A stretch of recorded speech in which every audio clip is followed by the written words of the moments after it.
Hello and welcome to Brodual. Today we'll be taking a look at the animated Armoury, and while we're at it we'll also take a look at another example of an animated weapons mod.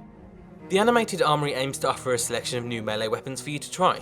There are new rapiers, pikes, halberds, and the most recent addition, quarterstaffs. Each one comes with custom attacking animations that work for both the player as well as NPCs. By default, these animations only work in third person. If you go into first person, the animations will be similar to the other weapons in the game. However, with a second mod, you can get these animations to work in first person too. But before that, let's take a look at each weapon, starting with the pikes.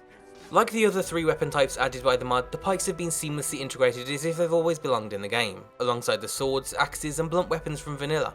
That means they can be made from a full selection of materials, all the way from iron to Stalrim.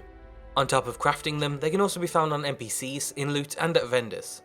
Pikes offer a longer ranged melee option, letting you use a variety of new stabbing attacks of varying speed and damage, depending on the direction you're moving. Compared to greatswords, they deal a little less damage per attack, and you have to be more precise with your aim. But the stabbing motion of the pike is much quicker than the swing of a greatsword, and you have a much further forward range with each attack. Once you get the hang of things, the pike makes an extremely effective weapon, particularly against a lone target. For the best of both worlds, halberds might be the better option. Like pikes, halberds also offer a selection of stabbing attacks, but since a halberd is literally just a spear combined with an axe, you also get a mix of swing attacks too.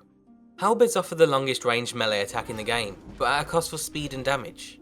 You also can't manually switch between stabbing and slashing, so instead you'll have to start with a slash and then follow through with a stab.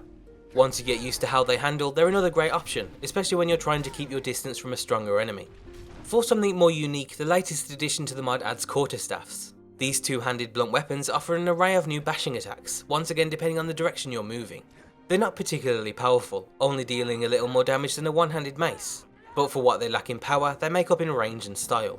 On top of a selection of long-ranged bashes and stabbing motions, quarterstaffs also come with a unique power attack. Normally you'd expect a single more powerful blow, but instead you'll deal a combination of smaller ones, which, if they all hit, can be extremely powerful. If you're looking to play a monk-styled character, the quarterstaff is the perfect companion. And finally we come to rapiers. The only one-handed weapon added by the mod, the rapiers offer a level of finesse not seen in vanilla swords. Coming with a variety of new thrusting attacks, the rapier requires more precision than a normal sword. They also deal less damage, but their precise nature means they're extremely effective at dealing critical hits, as well as giving you some extra range with each attack. As an optional feature, the mod also offers left-handed parrying animations. This lets you equip a dagger or any one-handed weapon in your left hand and use that to parry incoming attacks. It essentially works like a bash, so as long as you time it right, you can parry or bash away any incoming attacks. This is especially handy alongside the new rapiers, which are more of an offensive weapon, but the parrying actually works with any other weapon in your right hand. As I said at the start, the default mod only covers these new animations in third person, but with the second mod you can enjoy first person animations for the pikes, halberds and rapiers too. Unfortunately, since quarterstaffs are a relatively new addition, the secondary mod doesn't cover those just yet, but hopefully in the future we'll see it updated. All in all, the animated Armoury offers a small collection of new weapons that look, feel and behave like they belong in the world of Skyrim.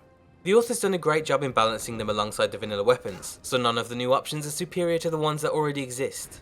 It's surprising how much a new set of animations can make a new type of weapon stand out. Not only when you're using it yourself, but when the NPCs use them, it can feel like you're facing a whole new type of enemy. Of all of the spear related mods we've seen in the past, the vast majority aren't animated, or when they are, the animations are often clunky. For a mod that is neither of those things, you might want to check out Spears by Soolie.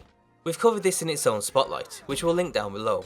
Put simply, the mod adds fully animated spears and throwable javelins, which are incredibly satisfying to use in combat. But if there's one thing the mod lacks, it's variety.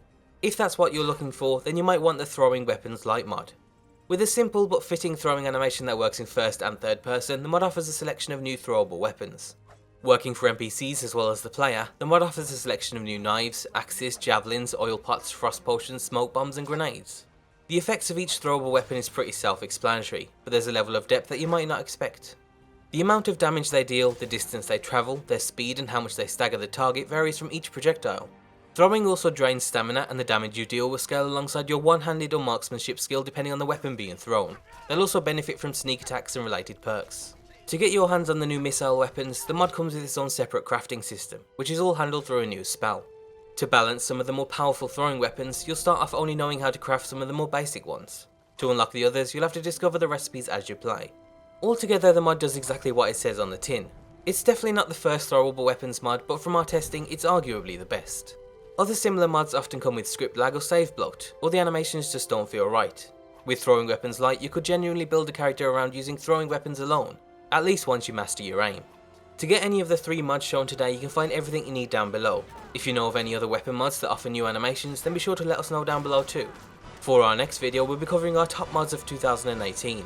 So until then, be sure to leave endorsements on any mods you enjoy, and thanks for watching.